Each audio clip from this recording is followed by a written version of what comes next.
Ako si Samantha Reyes, 27 taong gulang. Kung tatanungin mo ako kung ano ang takbo ng buhay ko, hindi ko ito idadaan sa isang resume. Idadaan ko ito sa isang kanta. Isang mabagal at madamdaming kundiman na may halong jazz. Puno ng biglaang liwanag at mga notang ako lang yata ang nakakaintindi. Nakatira ako sa Baguio, kung saan halos araw-araw ay bumubuhos ang ulan at ang hangin ay amoy matapang na kape at basang pino.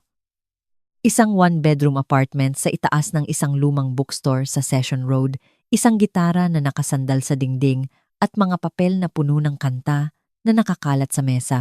Ang tawag sa akin ng pamilya ko ay dreamer o mapangarapin. Pero para sa kanila, ito ay isang insulto. Ang ate ko ay isang sikat na abogada sa Makati. Ang kapatid ko naman ay nagtatrabaho bilang programmer sa Singapore. Proud na proud ang mga magulang namin sa kanilang dalawa. At ako? Gumagawa ako ng mga kanta na walang nakikinig sa pamilya maliban sa 2 tao, ang aking lolo at lola. Sila lang ang naniwala sa akin.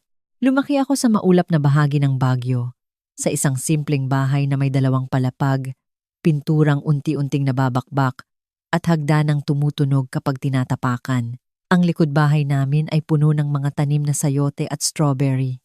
Tuwing hapon, umuupo ako sa ilalim ng matandang puno ng pine habang pinapakinggan ang tunog ng trumpeta ni Lolo Tomas na lumalabas sa bintana. Hindi sikat si Lolo. Tumutugtog siya noon sa mga mausok na jazz bar sa Ermita, Maynila. Noong dekada 70 bago sila nanirahan dito kasama si Lola Margarita, isang retiradong nurse na laging amoy sabong perla at lavender. Hindi sila mayaman, pero may taglay silang kakaibang mahika. Magaspang ang mga kamay ni Lolo sa tagal ng paghawak sa trumpeta. At kapag tumutugtog siya, parang umiinit ang paligid. Kahit sa gitna ng maginaw na Disyembre, 8 pa lang ako noong sinubukan kong gumawa ng unang melody. Hindi ito pulido. Ilang notang isinulat ko sa likod ng notebook ko sa math. Pero tinuring ito ni Lolo na parang obra maestra. Sam, sabi niya, ang musika ay hindi lang basta naririnig. Ito ay dinadala sa puso. Kapag iningatan mo ito, dadalhin ka nito pabalik sa tamang landas. Hindi iyon naintindihan ng mga magulang ko. Si Papa ay manager sa isang kumpanya ng construction supply. Si Mama naman ay guro ng chemistry sa Science High School. Para sa kanila, ang tagumpay ay nakikita sa matataas na grado, diploma at lisensya, hindi sa mga kantang walang sigurado kung may makikinig. Ang ate Victoria ko ang golden child captain ng debate team, laging honor student, at nakatadhana ng mag-law sa UP bago pa man siya matutong mag-drive. Ang bunso naming si Ethan ay ang prodigy. Gumagawa na ng mga app noong 12 anyos siya at may mga offer na sa BGC bago pa magkolehiyo. At nariyan ako, ang creative sa pamilya. Mabait pakinggan ang tawag, pero laging may kasamang buntong hininga. Ang mga usapan sa hapagkainan ay parang kompetisyon na hinding-hindi ko maipapanalo. Magkukuwento si Victoria tungkol sa mga kaso at promotion. Si Ethan naman, tungkol sa coding at robotics. Nagniningning ang mga mata nila Mama at Papa sa tuwa. Pagbaling sa akin, sasabihin kong gumagawa ako ng kanta tungkol sa hamog sa Burnham Park. Ang katahimikan pagkatapos noon ay nakabibingi. Minsan sasabihin ni Papa, maganda yan, Sam, pero kamusta ang grades mo? Minsan naman, tinitikom lang ni Mama ang bibig niya. Pinipigil ang tanong na gustong-gusto niyang itanong. Kailan ka ba magseseryoso? Hindi naman sa hindi nila ako mahal. Hindi lang nila nakikita ang musika bilang kinabukasan tingin nila. Isa lang itong phase o libangan. Pero iba ang tingin ni na Lolo at Lola. Pinapupunta nila ako tuwing weekend at ilalabas ni Lolo ang mga plaka niya. Miles Davis, Basil Valdez, Ella Fitzgerald. Uupo kami sa sala. Tutunog ang lumang turntable. At tuturuan niya akong pakinggan ang espasyo sa pagitan ng mga nota. Doon ko napagtanto na ang mga gabing iyon ang tunay kong edukasyon, hindi sa teorya, kundi sa permiso. permiso na mangarap sa isang pamilyang mas gusto ang tuwid na linya kaysa sa malikhaing improvisasyon. Pagdating ng 18 kaarawan ko, ang pressure sa bahay ay parang ugong ng fluorescent light na hindi namamatay. Tambak ang mga brochure ng kolehiyo sa mesa, engineering, accountancy, nursing. Ngumingiti lang ako ng pilit at tinatago ang mga ito sa ilalim ng kama, ang hindi nila alam. Ang ideya ng pag-upo sa classroom at pagsasaulo ng mga formula ay parang pagkulong sa puso ko sa isang kahon. Musika lang ang nagbibigay saysay sa akin. Gabi-gabi akong nagsusulat. Masakit na ang mga daliri sa pagtipa ng gitara, puno na ang notebook ko ng mga berso. Dumating ang sandali 1 linggo ng umaga habang nag-aagahan. Nagluto si mama ng champorado at tuyo. Amoy barako, coffee ang hangin, at maganda ang mood ng lahat. Dumadalaw si Victoria galing Maynila. Nagkukwento tungkol sa isang malaking kliyente. Si Ethan naman ay nagla-laptop. Huminga ako ng malalim at sinabi ko na, hindi ako magkokolehiyo. Tumahimik ang buong kwarto. Ibinaba ni Papa ang tasa niya. Ano? Magfo-focus ako sa music. Magtatrabaho ako para sa renta pero hindi ako mag-e-enroll. Nanginig ang boses ko pero pinilit kong salubungin ang tingin nila. Kumurap si Mama. Parang sinisigurong tama ang dinig niya. Samantha, magseryoso ka nga. Hindi ka bubuhayin ng pagkanta-kanta lang sa kwarto. Kailangan mo ng diploma. Ayoko ng diploma. Gusto ko ng career sa musika. Sumandal si Victoria. Nakakrus ang braso. Sam, sinasabi ko to bilang ate mo. Marami na akong nakitang naghabol sa sining at naghirap. Nakikitira pa rin sa magulang kahit 30 na. Matalino ka naman. Huwag mong sayangin ang kinabukasan mo. Hindi umimik si Ethan, pero ramdam kong nakikinig siya. Tumaas ang boses ni Papa. Kung hindi ka mag-aaral, ginagawa mo ang pinakamalaking pagkakamali sa buhay mo. At kung akala mo pwede kang tumambay dito habang nag-iisip ka, nagkakamali ka. Hindi ito libreng tirahan. Iyon na yon. Ang hangganan. Makalipas ang 2 linggo, umalis ako. Dala ko ang gitara, isang duffel bag ng damit, at ang naipon kong pera mula sa pagtitinda sa night market. Umupa ako ng maliit na studio apartment sa Maynila, sa may Cubao. Maingay, mainit, at ang tanging view ay pader ng kapitbahay, pero akin ito. Sa umaga, waitress ako sa isang cafe. Sa gabi, nagsusulat ako ng kanta hanggang manigas ang mga daliri ko. Walang palakpak, walang record deal, ako lang at ang mga kanta. At sa unang pagkakataon, kahit walang kasiguraduhan, naramdaman kong malaya ako. Ang unang 2 taon ay puno ng pagod at instant noodles. Ang apartment ko ay laging amoy usok ng jeep at pritong isda. Halos lahat ng sweldo ko sa cafe ay napupunta sa renta. Ang matitira ay para sa bagong strings ng gitara at recording equipment. Madalas, pagkatapos ng shift, uupo ako sa sahig hawak ang gitara habang kumukurap ang ilaw ng poste sa labas at tutugtog hanggang mapaos. Tinatawagan ako ng mga magulang ko, lalo na si Mama. Sam, kumakain ka ba? Itutuloy mo pa rin ba yung musika? Opo, Ma. Umuwi ka na lang mag-aral ka. Hindi, Ma. Si Papa naman. Maiksi lang. May tunay ka na bang trabaho? Ang tanging boses na hindi ako pinigilan ay sina Lolo at Lola. Tatawag si Lolo sa landline.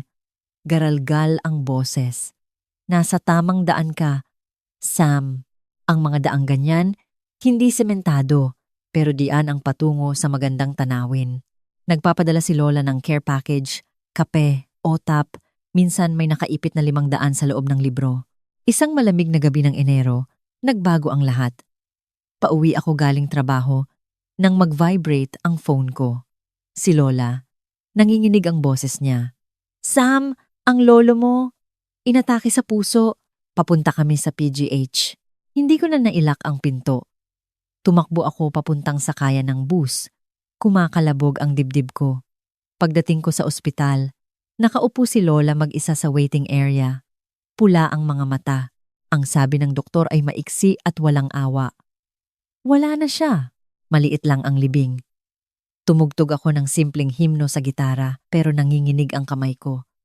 Nang gabing iyon, bumalik ako sa apartment ko at nilabas ang notebook. Nagsulat ako ng walang tigil, ibinuhos ang bawat alaala ni Lolo sa melody.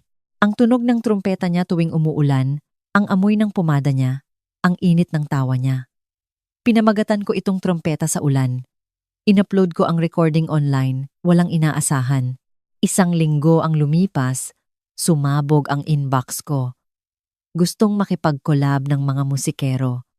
Isang sikat na indie singer mula sa Cebu ang gustong i-record ito. At nang lumabas ang kanta sa album niya, may nangyaring kakaiba. Nakinig ang mga tao. Sa unang pagkakataon, kinakanta ng mga estranghero ang mga salita ko pabalik sa akin. Ang trumpeta sa ulan ay hindi lang nagbukas ng pinto. Winasak nito ang pader. Minsan, habang nagpupunas ako ng mesa sa cafe, may tutunog na cellphone ng customer at maririnig ko ang kanta ko. Sa loob ng 1 buwan, isang record label ang lumapit. Ang bayad ay higit pa sa kinikita ko ng 2 buwan sa cafe. Pumayag ako at nagpuyat para tapusin ang track. Nang ilabas ito, tahimik na humakot ng streams daan-daang libo. Sunod-sunod na ang trabaho. Mga banda mula sa Quezon City, folk duos mula sa Davao, pop singers sa BGC. Hindi nila gusto si Samantha Reyes. Gusto nila si Rain Cruz, ang alias na pinili ko bilang pagkilala kay Lolo at sa unang kanta. Bakit ako nagtago? Takot noong una. Ayokong malaman ng pamilya ko. Baka tawagin lang nilang swerte. Kalaunan, naging panangga ko na ito. Natuto akong makipagnegosasyon ng kontrata gamit ang YouTube at Google. Bumuo ako ng network ng mga session musician at abogado. Tumigil ako sa pagbibilang ng barya mula sa tip at nagsimulang magbilang ng royalties. Sa 3 taon, ang bank account ko ay tumuntong sa 6 figures. Sa 5 taon, higit pa sa inaasahan ko, 8 figures, mahigit. In-upgrade ko ang gamit ko. Pero nanatili ako sa simpleng apartment. Kung dadalaw man sila mama at papa, gusto kong isipin nilang naghihirap pa rin ako. Ang tanging nakakaalam ay si Lola. Dinadalaw ko siya linggo-linggo, may dalang plaka at bibingka. Nakikinig siya sa jazz, nagniningning ang mata. "Nagawa mo, Sam," sabi niya. "Proud ang lolo mo." Pero nagbago ang mga pagbisita. Nakakalimutan niya kung anong plaka ang tumutugtog. Paulit-ulit ang tanong. Noong tinawag niya akong Margarita, ang sarili niyang pangalan, alam kong may mali. Ang diagnosis, early stage, Alzheimer's. Nang gabing iyon, habang nakatingin sa ilaw ng Maynila, nangako ako sa sarili ko. Hindi ko hahayaang maubos ang alaala niya sa isang malamig na kwarto kasama ang mga estranghero. Deserve niya ang musika, init, at pagmamahal gaya ng binigay nila sa akin ni Lolo. Hindi ko pa alam kung paano, pero alam kong magiging malaki ito. Dumating ang ideya habang nakikinig ako ng jazz. Naisip ko si Lola sa luma naming bahay sa Baguio. Ang matarik na hagdan, ang magulong kusina, at walang kasama pagagatpos ng dapit hapon. Delikado, naisip ko, kailangan ko siyang ilipat. Una, ang bahay. Tinawagan ko si Claire, ang assistant ko, at naghanap kami ng property. Gusto ko ng malawak, maaliwalas, may hardin, at tahimik. Nakakita kami sa Tagaytay. Isang lumang rest house na estilong Espanyol, itinayo noong 1920s. Pulang tisa ang bubong, cream ang pader, at puno ng rosas ang hardin. Kitang-kita ang taal. Binili ko ito ng cash. Ang renovation ay naging obsession ko. Nagpagawa kami ng elevator para hindi na umakyat ng hagdan si Lola. Ang kwarto niya ay may malaking bintana na nakaharap sa hardin, pero may isa pa akong ideya. Noong nag-birthday ako, sumakay ako ng helicopter sa ibabaw ng Taal Lake. Napakaganda ng view. Naisip ko, baka magising nito ang diwa ni Lola. Kaya, bumili ako ng isang itim na Bell 407 helicopter. Lihim ang lahat ng plano. Walang alam sina Mama, Papa, Victoria o Ethan. Dumating ang tawag isang Huwebes ng gabi. Si Mama. Seryoso ang boses. Sam, kailangan nating magpulong. Tungkol sa lola mo. Sabado, umuwi ako sa bahay ng mga magulang ko sa Baguio. Malamig ang hangin. Pagpasok ko, nandoon silang lahat. Si Lola, tahimik sa sulok. Tumikhim si Mama. Mabilis ang paghina ng memorya ng lola nyo. Iniwan niyang bukas ang kalan kagabi. Hindi na siya pwedeng mag-isa. Tumango ako. Sang-ayon ako. Kaya, sabi ni Papa, nakahanap kami ng nursing home sa Laguna. Malinis, moderno. Hahati-hati tayo sa bayad. Tumango si Victoria. Iyon ang best option. Wala akong oras magbiyahe. Kibit balikat si Ethan. Ako rin. Nasa Singapore ako madalas. Nagsasalita sila na parang wala si Lola sa kwarto. Nakatingin lang si Lola sa sahig. Huminga ako ng malalim. Ayaw niya sa nursing home. Gusto niyang kasama ang pamilya. Ako ang mag-aalaga sa kanya. Tumawa si Papa ng mapakla. Ikaw, Sam? Sarili mo nga hindi mo maaalagaan. Paano mo babayaran ang gamot at pagkain niya? Sa tip galing sa cafe? Ngumisi si Victoria. Seryoso ito, Sam. Hindi pwedeng gitara lang ang iaalay mo sa kanya. Humarap ako sa kanila. Gawin niyo ang gusto niyo, pero kukunin ko siya sa paraan ko. Umikot ang mata ni Papa. Huwag kang mangako ng hindi mo kayang tuparin. Kinuha ko ang phone ko at tinawagan si Claire. Claire, ihanda ang helicopter. Dalhin mo sa field malapit sa bahay ni na Mama. Tumahimik ang kwarto. Tapos nagtawanan sila. Akala nila nagbibiro ako. Ayos lang, lumabas ako ng bahay. Ang field ay ilang bloke lang ang layo. Nakatayo ako doon, nakapamulsa sa jacket. Mula sa bintana, kitang-kita ko silang nag-uusap. Siguradong pinipintasan ang plano ko. Dumating ang tunog mababa at malayo, parang kulog. Palakas ng palakas. Napatingin ang mga kapitbahay. Isang makintab na itim na Bell 4-year 7 ang lumitaw sa ibabaw ng mga puno ng pino, bumaba ito ng dahan-dahan. Ang hangin mula sa hélice ay nagpaikot sa mga dahon. Lumabas ang pamilya ko. Gulat na gulat. Si Papa, nakanganga. Si Mama, hawak ang dibdib. Si Victoria, nalaglag ang cellphone. Si Ethan, natigilan. Dire-diretso akong pumasok sa bahay para kunin si Lola. Lumuhod ako sa tabi niya. Lola, si Sam ito. May pupuntahan tayo. Sa kotse? Tanong niya. Ngumiti ako. Mas maganda. Inalalayan namin siya ng nurse na hinire ko palabas. Nang makita ni Lola ang helicopter, namilog ang mga mata niya. Oh my! Magugustuhan ito ni Thomas. Isinakay namin siya. Humarap ako sa pamilya ko. Mama! Papa! Sumama kayo! Victoria? Ethan? Sumunod kayo sa address na i-text ko. Wala silang nagawa kundi sumunod sa gulat. Paglipad namin, nakita ni Lola ang mga bundok at ulap. Parang bumata ang mukha niya. Ang ganda, Sam! Bulong niya. Lumipad kami patimog hanggang sa makita ang Taal at ang bagong bahay sa Tagaytay. Ang cream na mansyon ay kumikinang sa ilalim ng araw. Lumapag kami sa helipad sa hardin. Dumating sina Ethan at Victoria sakay ng kotse, tulala sa bahay. Kaninong bahay to? Tanong ni Victoria. Hindi ako sumagot. Inalalayan ko si Lola papasok. Sa sala, nandoon ang trumpeta ni Lolo sa isang espesyal na estante. Hinawakan ito ni Lola. Kay Thomas. Tumango ako. Bahay mo ito, Lola. Atin. Sam? Sabi ni Papa, mahina ang boses. Ano to? Paano? Humarap ako sa kanila.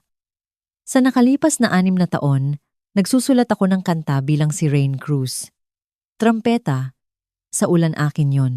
Pati na ang dose-dose ng kanta na naririnig nyo sa radyo at pelikula.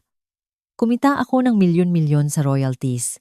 Binili ko ang bahay na ito, ang helicopter, ang lahat ng ito para kay Lola. Nanigas sila. Si Mama, napaiyak. Sam, bakit hindi mo sinabi? Dahil hindi kayo naniwala na kaya ko. Gusto kong makita nyo. Hindi lang marinig. Lumapit si Papa. Kamot ang ulo.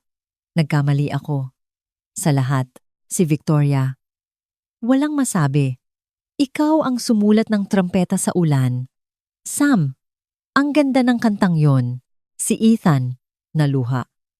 Nagsusulat din ako ng kanta. Hindi ko lang sinasabi. Tinapik ko siya sa balikat. Panahon na para ilabas mo yan. Nabasag ang katahimikan ng magsalita si Lola. Sam, kuhang-kuha mo ang lolo mo at sa sandaling iyon, alam kong sulit ang lahat ng hirap. Ang mga sumunod na araw ay naging bagong ritmo ng buhay namin. Nasanay si Lola sa Tagaytay. Tuwing umaga, nagkakape kami sa terrace habang tumutugtog ang jazz. Madalas dumalaw sila Mama at Papa. Hindi dahil sa guilt, kundi dahil pamilya kami. Tinuturuan ako ni Mama magluto. Si Papa naman ay nakikinig sa mga kwento ko tungkol sa music production. Si Victoria, humihingi na ng payo sa buhay. Si Ethan, nagpapaturo maggitara. Ang pagsakay sa helicopter tuwing linggo ay naging tradisyon. Tinitingnan namin ang taal, ang mga bundok. Minsan tahimik lang si Lola, pero nakangiti. Isang gabi, habang nakaupo kami sa music room, hinawakan ni Lola ang kamay ko. Sam, bulong niya. Hindi mo lang ako binigyan ng bahay. Binalik mo ang buhay ko. Doon ko napagtanto. Ang mansyon, ang helicopter, ang pera, hindi iyon ang tunay na regalo. Ang tunay na regalo ay ang paniniwalang bitbit ko mula pa noong bata ako sa ilalim ng puno ng pine kasama si Lolo na mahalaga ang musika. Nasulit ipaglaban ang pangarap at ang mga taong tunay na nagmamahal sa'yo ay maniniwala rin sa huli. Kahit matagal, ang kwento ko ay hindi na tungkol sa pagpapatunay na mali ang pamilya ko. Tungkol ito sa pagbibigay kay Lola ng huling mga taon na puno ng ganda, tunog, at liwanag gaya ng ibinigay nila ni Lolo sa akin noon. Habang sinasarado ko ang pinto ng kwarto niya, tiningnan ko ang trumpeta sa sulok at alam kong hindi pa tapos ang kanta. Kung may pangarap kang tila walang naniniwala, huwag kang bibitaw. Ibahagi ang kwentong ito sa mga taong nagbibigay sa iyo ng lakas para ipagpatuloy ang musika ng iyong buhay.